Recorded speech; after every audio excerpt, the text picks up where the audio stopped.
Hello, everybody. Welcome into another episode of the Fantasy Pros Football Podcast. I am Ryan Wormley, joined today by Andrew Erickson and Rich Rebar. Rich, thank you so much for joining us today as we're here to talk about some league winners this season. Yeah, guys, what's going on? Camps are opening up. Everyone's kind of got like the football on their brain today. Yeah, it's a very exciting time of year. It's still we're still several weeks out, but Erickson, like Rich mentioned, the fact that training camps are opening up, that's definitely a milestone in the NFL offseason.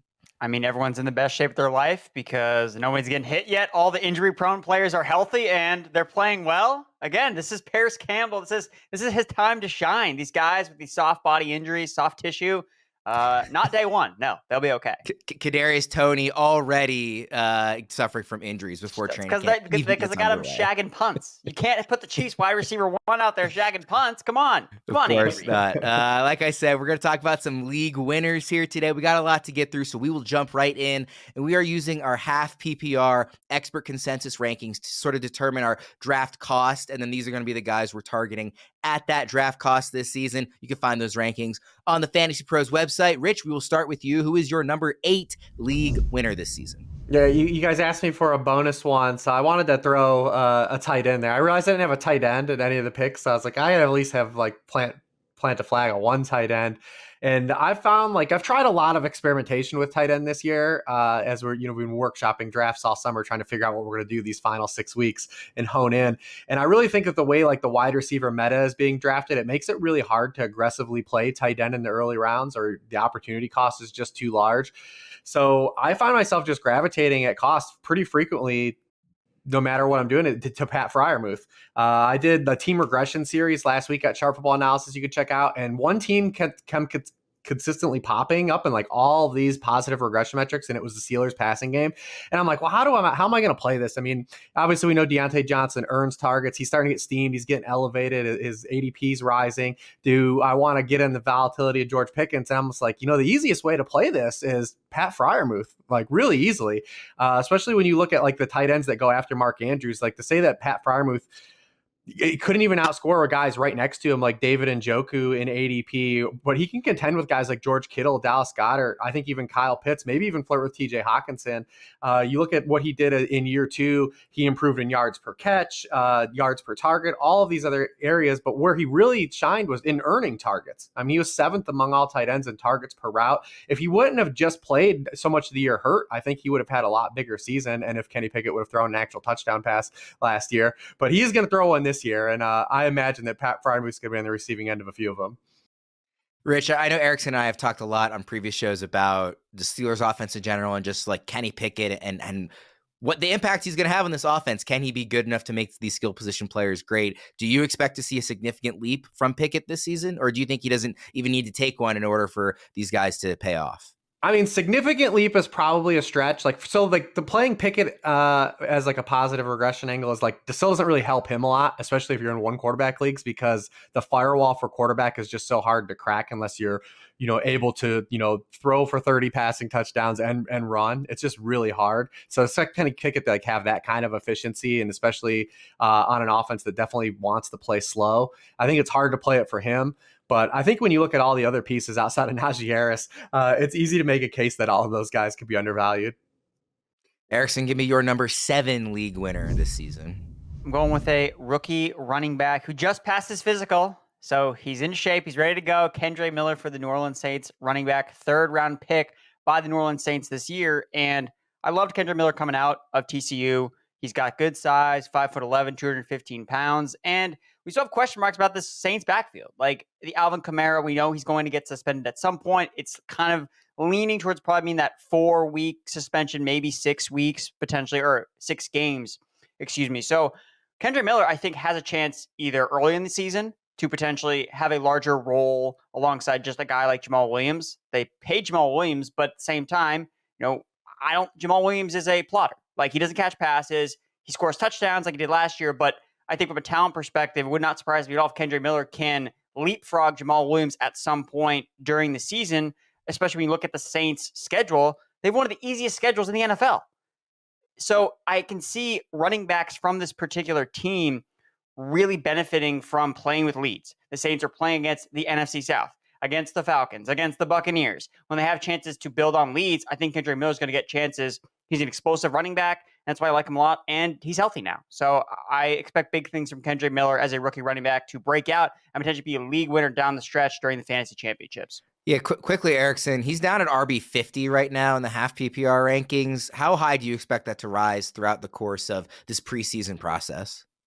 I'm not exactly sure how high it's going to rise because I think that some are concerned about, okay, where is he going to shake out in the backfield? Sometimes we overevaluate what this guy's role is going to be week 1. And that's what we're so fixated on. When I'm looking at, okay, week 14, week 15, like who's going to be the Saints running back that you want? I mean, Alvin Kamara last year was not good. Like his receiving role was down. He was not efficient as a rusher. So I'm looking at these other backfields that are basically holding Kendre Miller's stock down. And I don't really fear them. Like, I don't fear Kamara. I don't fear Jamal Williams. So I'm taking the discount on Kendre Miller, who I think is just staying under the radar. And that's why he's so attainable. And that's why I think he can be a league winner. Because when you mix his upside with the roster that you've already drafted, because you've waited on running back a little bit, I think Miller can really deliver big return on investment. Rich, you mentioned that Kenny Pickett might not have the necessary skill set to break into that upper echelon of quarterbacks. Your next league winner is a guy that does have the skill set. Yeah, I've got, I got to stay on brand here and, represent Anthony Richardson. And obviously the general public has come around on this. Actually, this year will be the 10-year anniversary of the original Konami Code article, which dates me quite a bit in this industry. But when you look at kind of like rookie quarterbacks that have been productive for fantasy football, there's been 3 that have had over 300 fantasy points. They're Cam Newton, Robert Griffin, and Justin Herbert. Now, Anthony Richardson is not going to throw for 30 passing touchdowns like Justin Herbert, but those other 2 guys got there via their legs.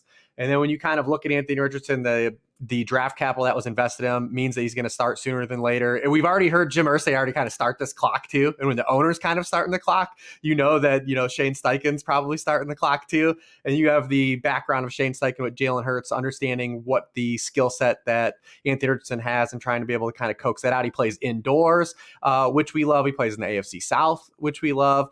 Whereas you look at CJ Stroud and Bryce Young, they're going to have to retain a high level of passing efficiency to kind of flirt with QB1 output for fantasy football. Even those guys, they're not zeros in the mobility game.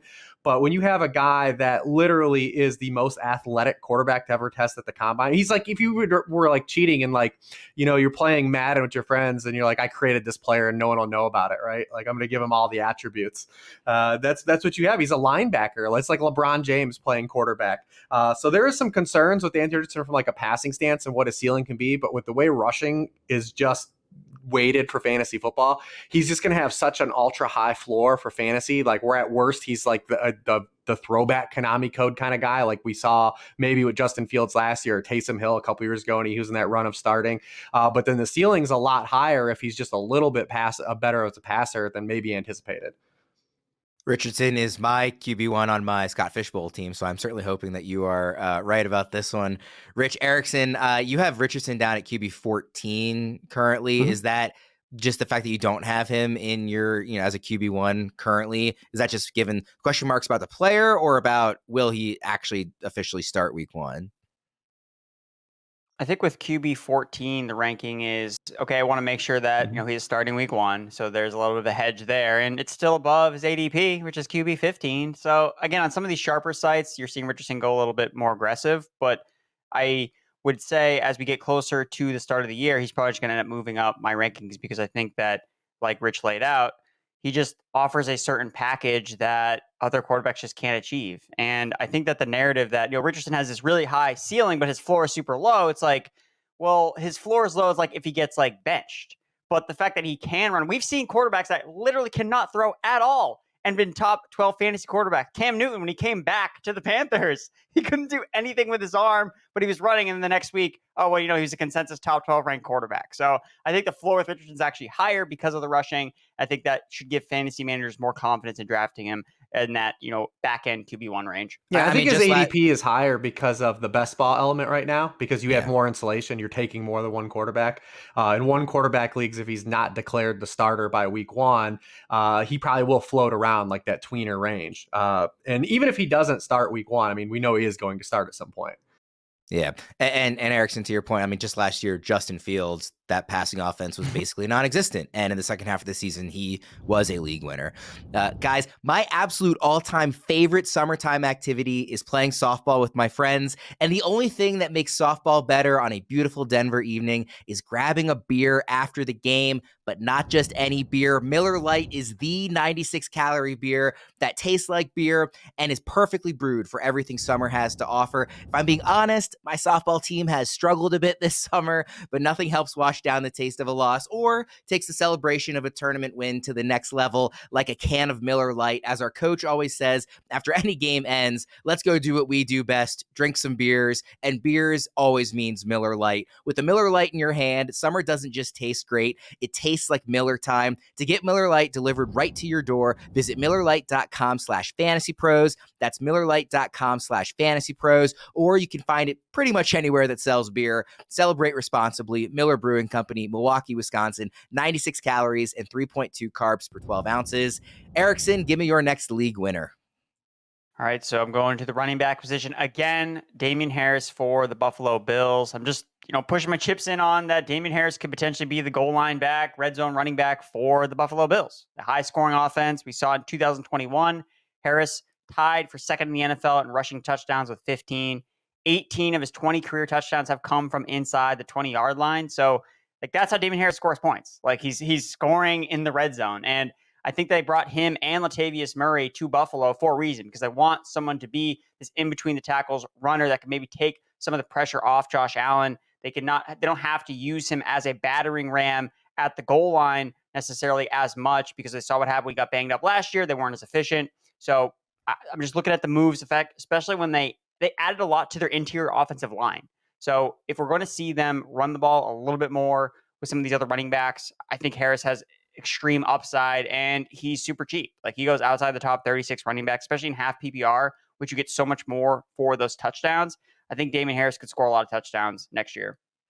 Maybe not to the same extreme as Jamal Williams, but could he do kind of what Jamal Williams did last year in terms of the touchdowns? I mean, that's kind of what that's what the clickbaity thing would say. It's like, oh, this year's Jamal Williams. And that's what I think. Yeah.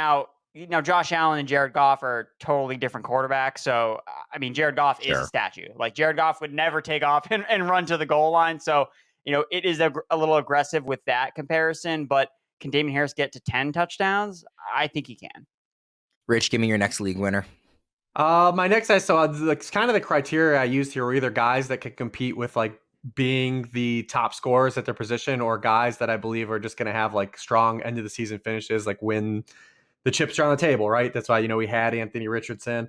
My next guy kind of fits into that corollary, and it's Jameson Williams. We didn't really get to see Jameson Williams play a lot last year coming off of the ACL. He only played 78 snaps. If you go back to the draft last year, I mean, there was people that had him as their wide receiver one in that particular draft.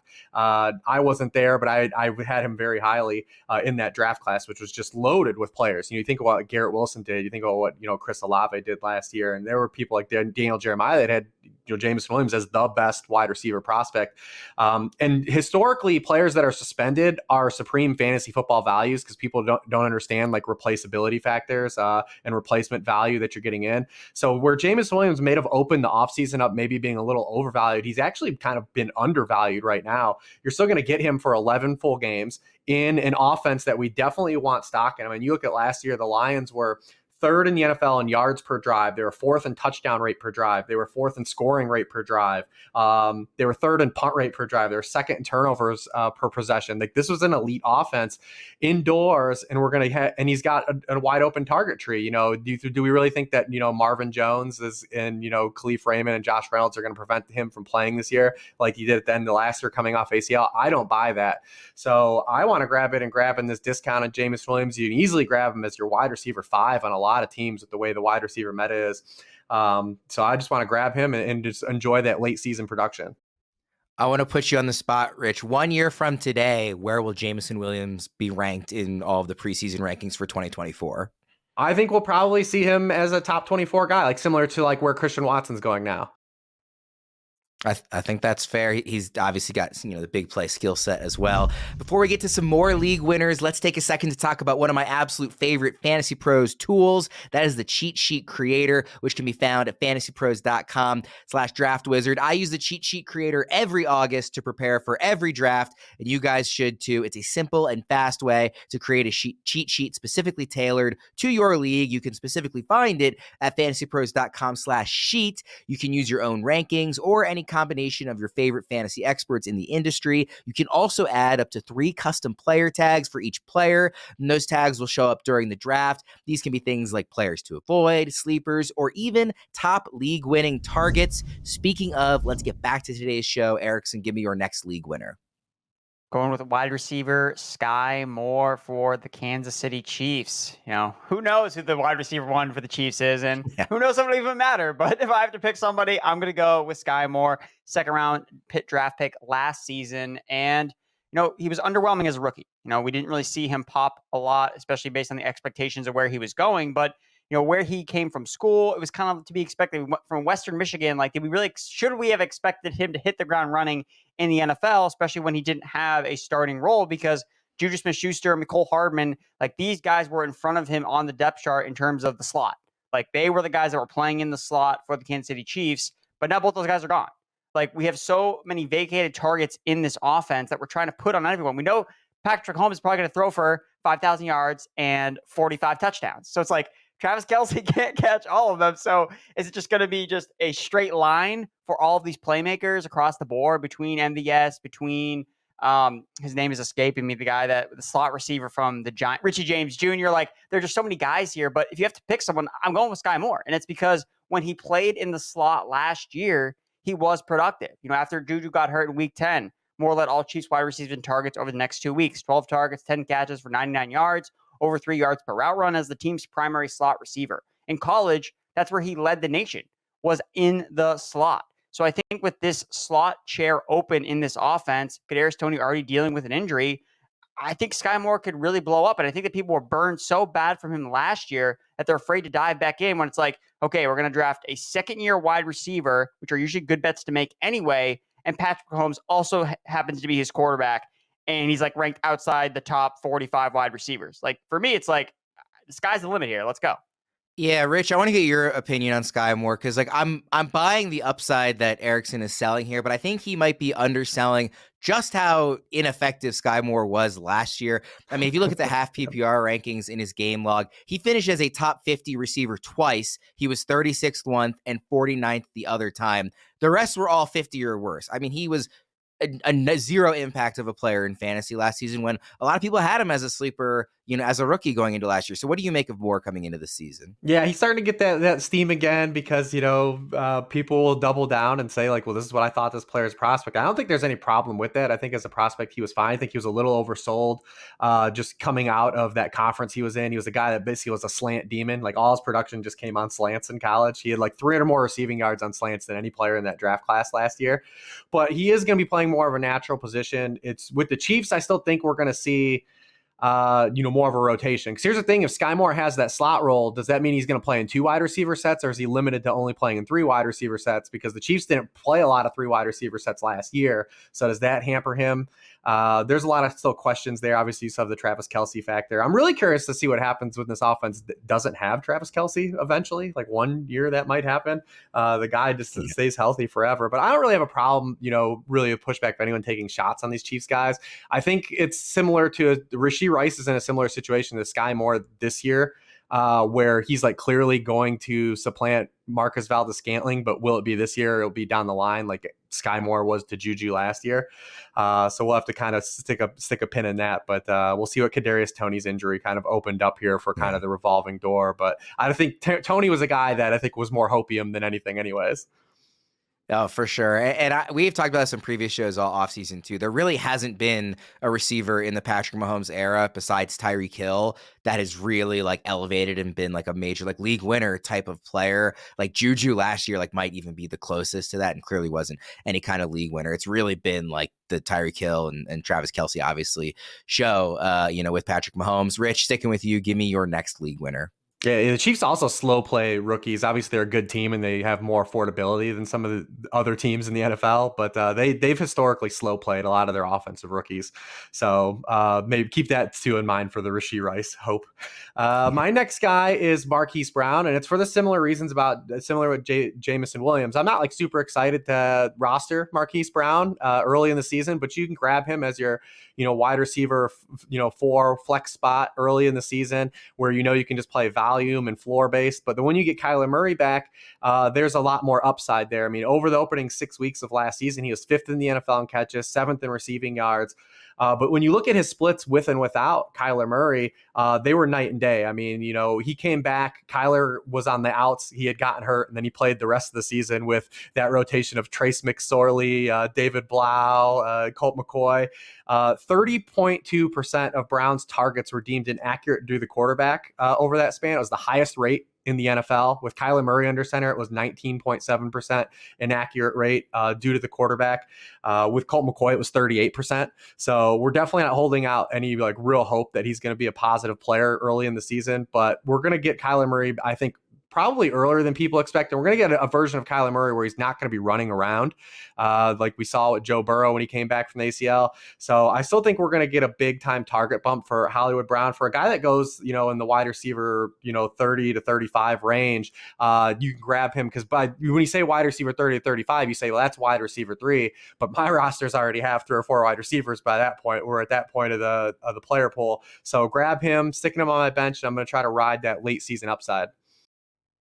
Anyone who knows me knows how much I love my first place Baltimore Orioles. And even though I don't live back east anymore, I'm still going to see an O's game in San Diego next month, which I'm really looking forward to. I also just a few weeks ago went to my first ever concert here at Red Rocks. It was the Bare Naked Ladies. They were awesome. And of course, football games are so close to being back in our lives. And the best way to get tickets to any of these is on Game Time, the fastest growing ticketing app in the US for last minute amazing deals on tickets to see your favorite baseball team, band, or comedian. Download Game Time. Again, it's not just sports. July means huge summer concerts and comedy shows all across the country, and Game Time has your tickets. Download the Game Time app and redeem code FantasyPros for $20 off your first purchase. Terms apply. Again, download the Game Time app and enter code FantasyPros for $20 off. No matter where you live, get out and have some fun this week. Download Game Time today and enter code FantasyPros. Last minute tickets, lowest price, guaranteed. Erickson, what's your Rolodex on the Bare Naked Ladies? Oh man, Bare Naked Ladies. What's that song with the underwear? That's them, right? The underwear song. They do that, right? Where they hit like the underwear like joke in the middle of the song. I don't think the song's not called Underwear. Yeah. Well, I know the song's not called Underwear. Well, I don't know what you're saying. Yeah, but it's Bare Naked Ladies. Oh, they do 1 week too, right? It's been 1 week. It's been since you 1 looked week. at me. Yeah. So yes. That's a good song. Yeah. Rich, what do you think of the Bare Naked Ladies? They were great. They're a perfect fit for a concert in Red Rocks. Yeah, that sounds like a good. If you're gonna see them, that's like the setting you want to see them in, right? Like it's not one that you're going out of your way to see. It's one you kind of stumble into, and you're like, oh, I caught the Bare Naked Ladies. It was a good time. Erickson, give me your next league winner.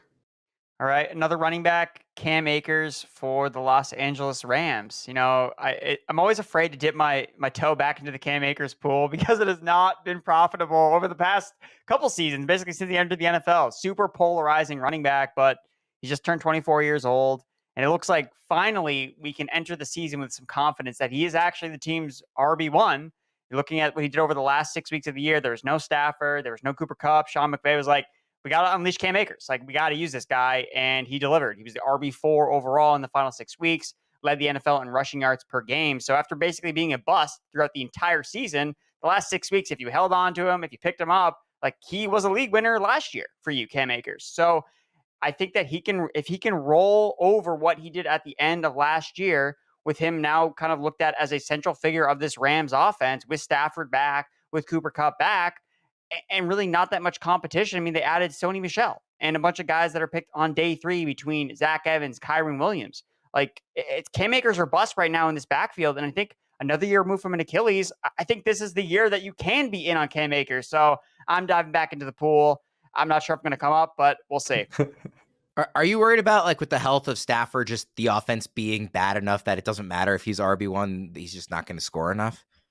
I mean, we saw him play without Stafford last year, and That's true. he was RB1. So that's the thing. It's just like, Yeah. yes, in situations you want that touchdown upside, but I mean, Akers is one of these rare running backs where the actual coach of his team has shown that he will give him 100% of the snaps. Like in the Rams season finale, Cam Akers played 100% of the snaps in the backfield. Like there's only a handful of running backs that coaches will even trust in that role. And even though it's been rocky with Sean McVay at points, McVay has shown at points that he will give Cam Akers that bell cow role. And I think it's worth buying on, especially outside the top 20 running backs. Rich, can you blame anybody who was just so burned in the first 12 weeks of Akers last year that they can't go back to that well?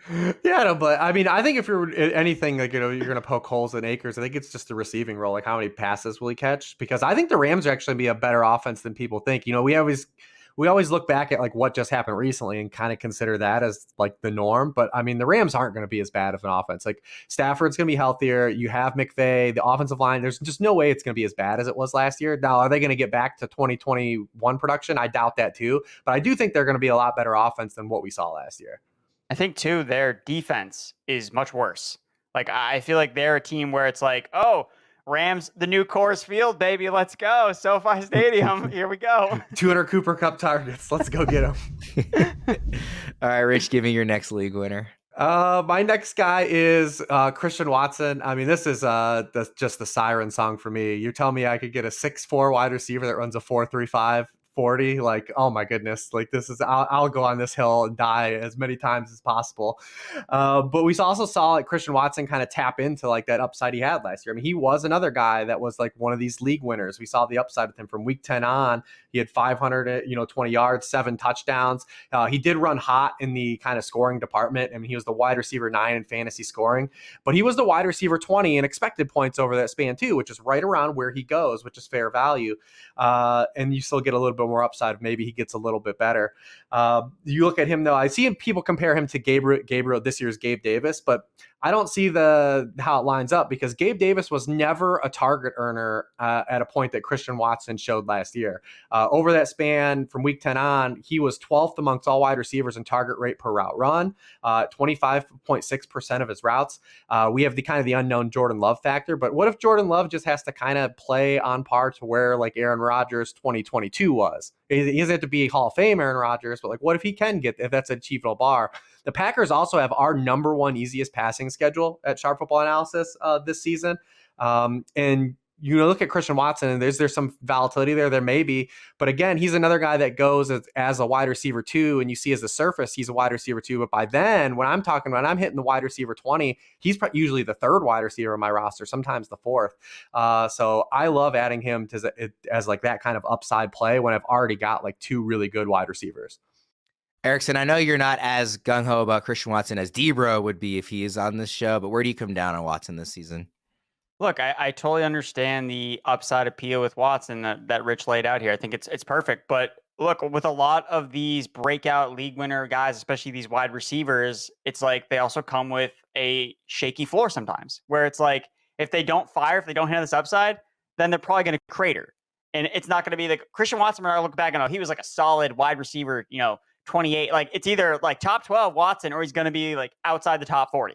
So if you feel comfortable taking a shot on him and with that profile based on the roster that you've drafted or just based on your drafting strategy, then it makes a lot of sense. But, Jordan Love presents risk. The fact that Christian Watson wasn't 100% healthy last year. Like he missed games because he was hurt last year. Like, is he going to stay healthy there's a reason why he didn't play all of last year because he got hurt. So is he going to stay healthy all of the year? So just question marks like that with new playmakers, Romeo Doubs. I like Jaden Reed as another wide receiver coming in as a 2nd round pick. So, where does Watson really stack up in the hierarchy of these players? It wouldn't surprise me if Watson just totally runs a blaze in fantasy football, but also would not surprise me if we look back, Christian Watson, like he was a mega bust because we like steamed him up way too high and Jordan Love was his quarterback.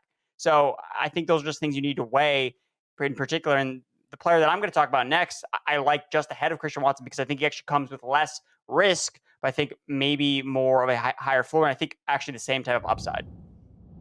Before we get to that next player, let's look to the future with our Here's to What's Next segment presented by Miller Lite. I picked a popular sleeper this draft season, and I want to get your guys' opinions on him. Since it was up to me, of course, I picked a Maryland Terrapin. So, gentlemen, what are your expectations for Chigakonkwo this upcoming season? Erickson, starting with you.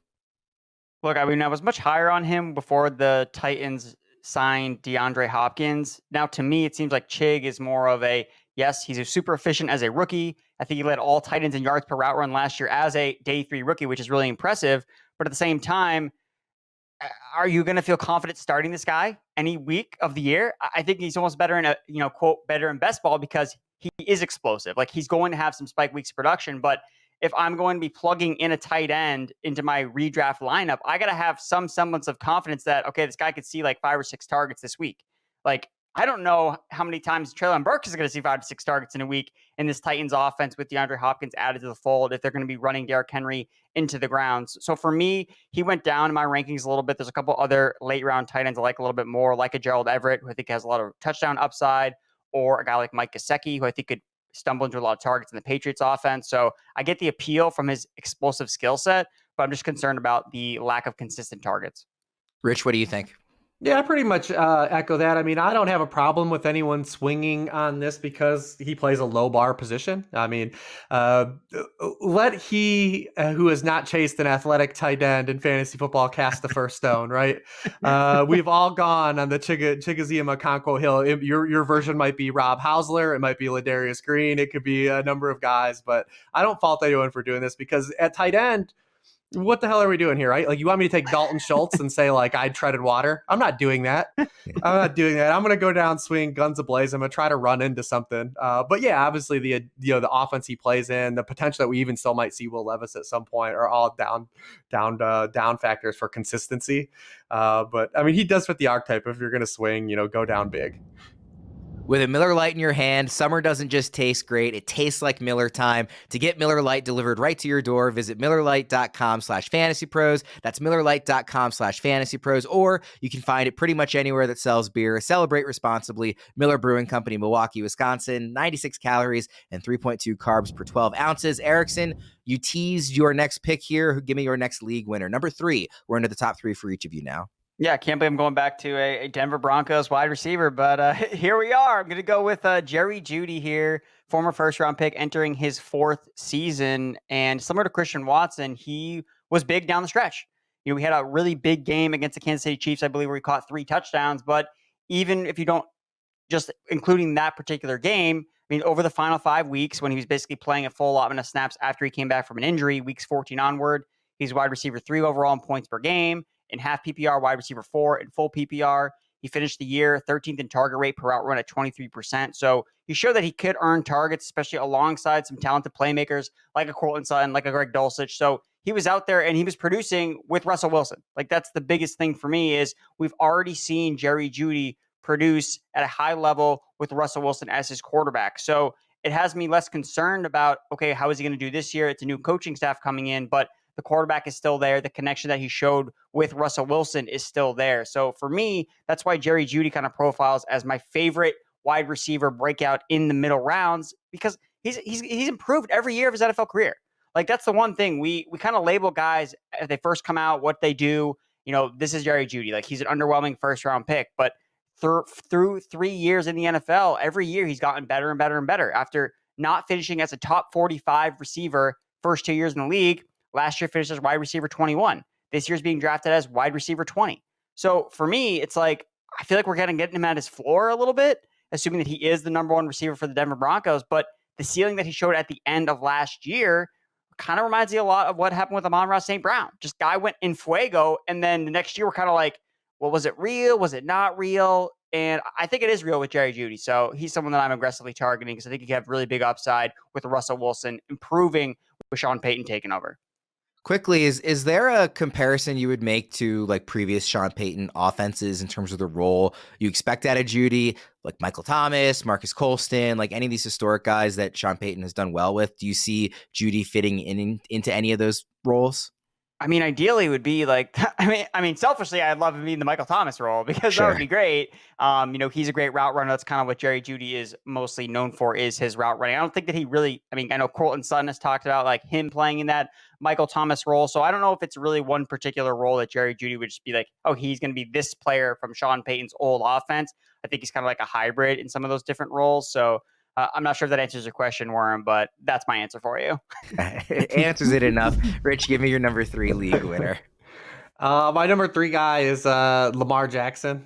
It's still hard for me. I want to have Jalen Hurts. I want to have Josh Allen. I want to have Patrick Mahomes, but it's still so hard for me. Like, I've just been indoctrinated through fantasy football. Like, I can't take a quarterback that early.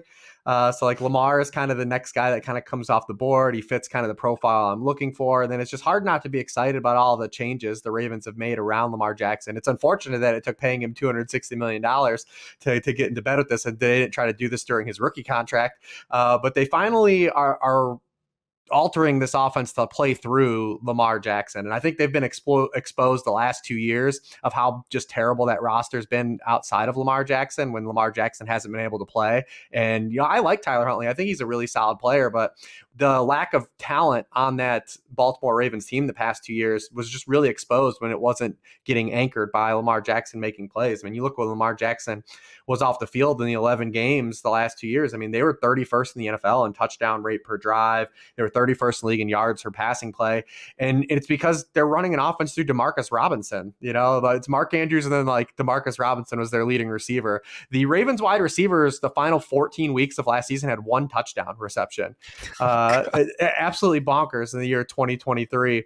So you hope that we get a healthier version of Rashad Bateman. We're not off to a good start of the summer. We'll see how the rest goes. But even if you don't love like Odell Beckham, you don't love Zay Flowers, you don't like Nelson Aguilar, collectively as a group, all of these guys are a lot better than what they put on the field last year. Then you add, a healthy version of Mark Andrews, who was really good in the front of last year before the injuries started to happen to him. Isaiah Likely was a productive player. And then you get rid of Greg Roman for Todd Monken. They're going to play with a lot more pace. They're going to be a lot more aggressive throwing the football through the air. So it's really hard not to say, like, we're probably never going to get back to the 2019 version of Lamar Jackson. But as we saw, like the opening 2 weeks of last year, there still is a high ceiling in here that can compete with those guys that are going in like the second and third round of fantasy drafts this season. I think there's also a chance that this is his best offensive line since that 2019 season, and that has been really important for Lamar in his career. Are you, like, to what degree are you worried about the foot issues with Rashad Bateman, the fact that Odell is a bit of a health unknown as well? Like, to me, Todd Monken is the reason that I'm super excited, more so than the receivers. The receivers are an upgrade for sure. Monken is like locked in as like going to be an upgrade no matter what. The receivers, I do worry about the health. How concerned are you about that? Not so much, because I'm not really drafting the individual wide receivers. I kind of just treating them as elevating Lamar Jackson. I think playing the way you play the situation is you take the syrup and not the pancakes. Yeah, I'm with you on Lamar. I've been saying all along, like every single draft, I'm going to walk away with either Lamar or Herbert, because they're the two guys not in tier 1 that I really think could be in tier 1 by the end of the season. Erickson, give me your number 2 league winner here. Going to go with my tight end on my list, tight end Darren Waller for the New York Giants. I'm just looking at tight end, looking at the value on the board with Darren Waller, and he usually goes in like that tight end 7 range, and he's cheap enough where he could still combat with Travis Kelce to be the tight end 1. Like, I'm looking for a tight end that could lead his team in targets.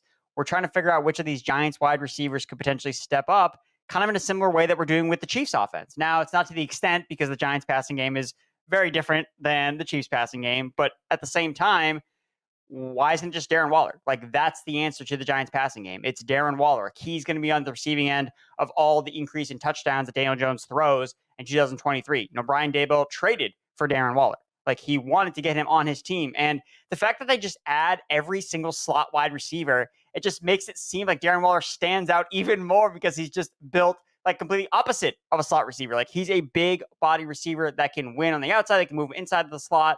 So for me, Darren Waller showed last year he was at least healthy and efficient, or when he was healthy, he was efficient.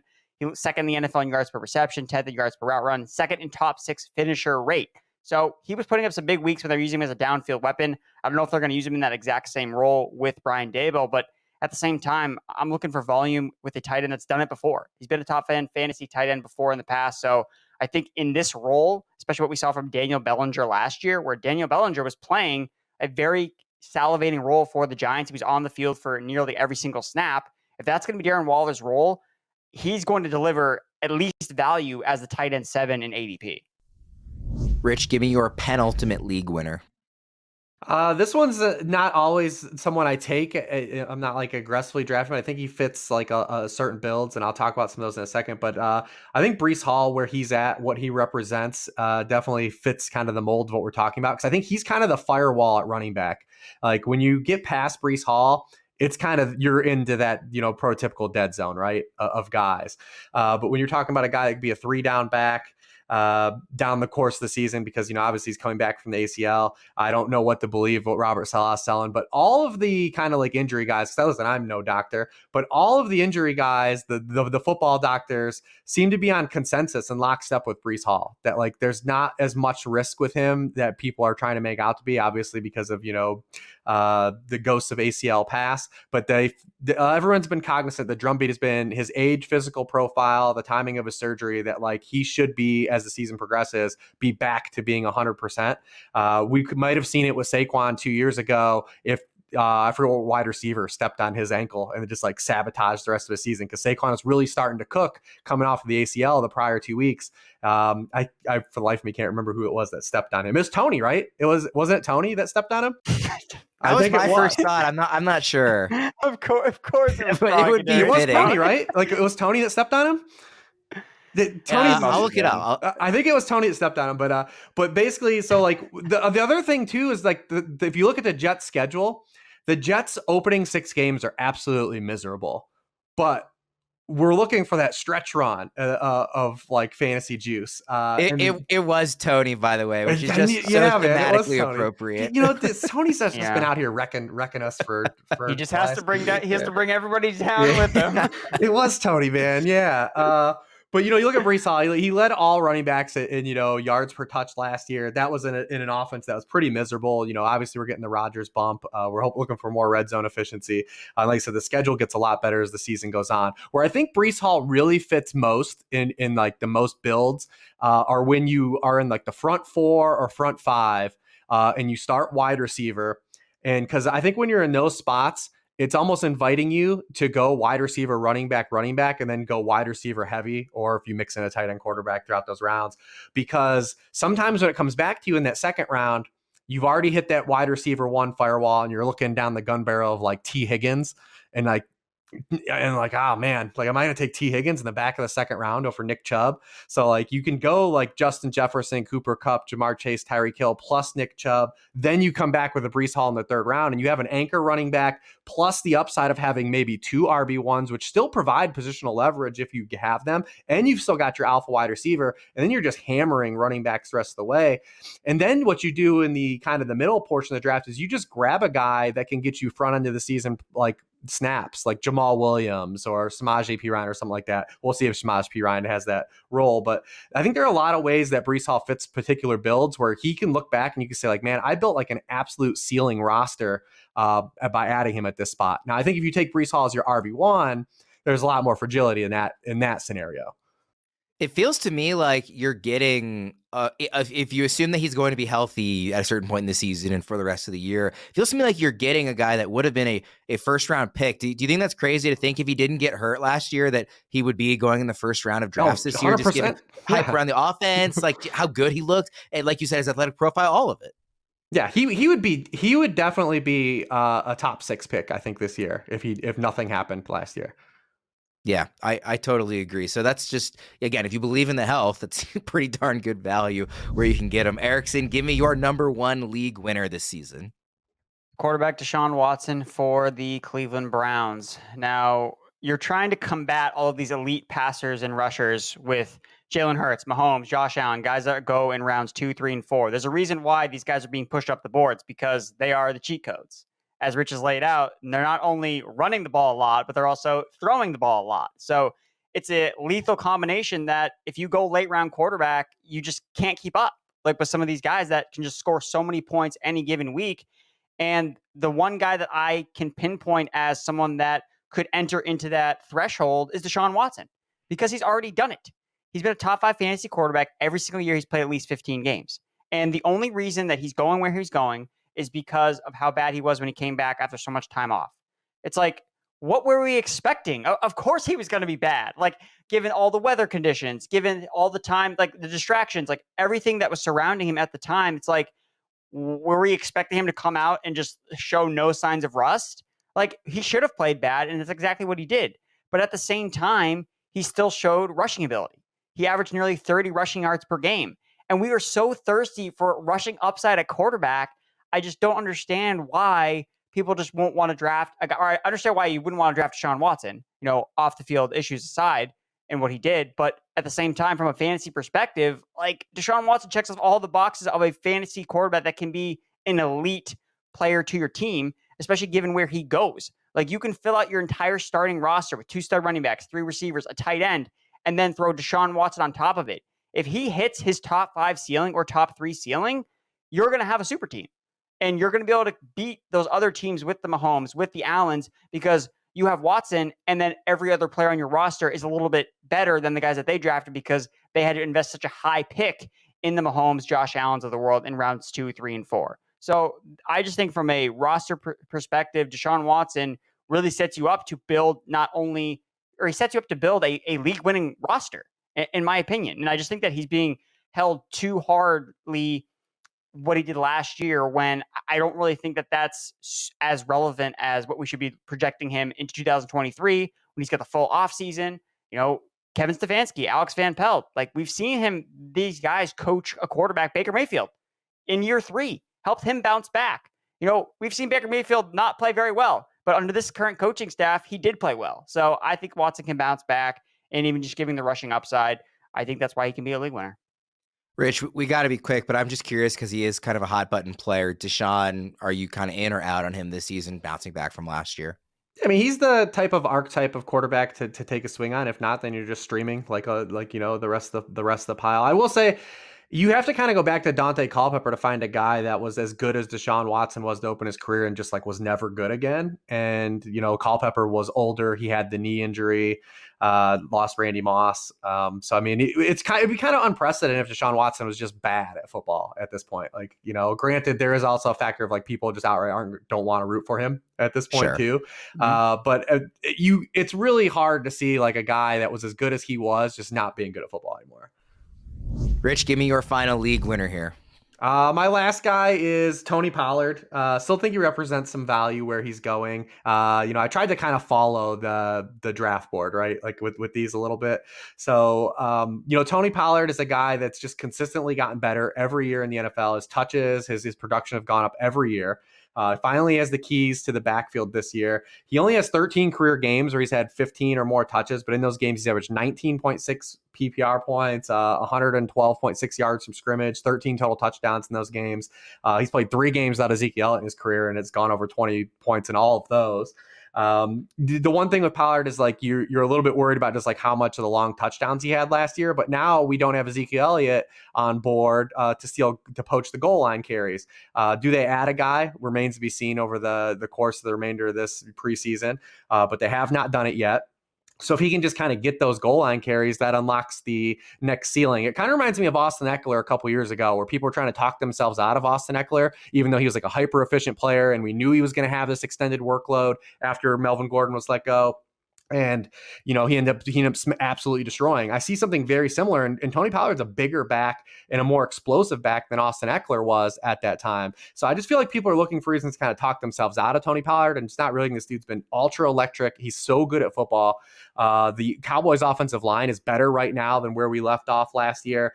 They're an offense kind of set up, I think. A lot of people are scared of the Mike McCarthy stuff, some of the commentary. But I think when you look at the Cowboys base personnel, this is an explosive roster, and they got rid of kind of the 2 sucky buses of this offense, Dalton Schultz and Ezekiel Elliott, that kind of slowed everything down. You add Brandon Cooks, and you elevate Tony Pollard in his full-time role. I think the Cowboys are going to be a lot more explosive than I think people are kind of crediting for him, because they think Mike McCarthy only wants to run the football.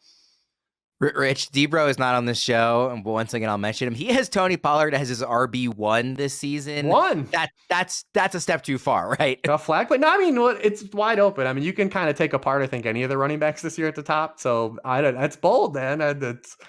It doesn't shock me coming from Debro that he's going to plant that flag hard. Erickson's got him all the way down at 7, so a little more normal aggressive ranking. But I think he outright outscores Saquon Barkley. Okay, I don't think that's crazy, like in the slightest. I think that's super on the table. I think the point that Rich brought up that was really good is like we're trying to find ways to like not buy into Tony Pollard when it's like this is everything we've ever wanted. We wanted Tony Pollard to be the lead back for the Dallas Cowboys without Zeke, and it's like we finally got what we wanted, and now it's like no, we don't actually want that. It's like no, like embrace it. Like this is what we want. We'll wrap up there. Thank you so much for joining us today, Rich. For Rich and Erickson, I'm Ryan Wormley. Please, everybody, make sure to check out Game Time for your tickets. Please go drink some Miller Lite. Training camp's here. It's time to celebrate. Let's go have some fun as we are just a few short weeks away from the season. For Rich and Erickson, I'm Ryan. We'll see you guys again next time.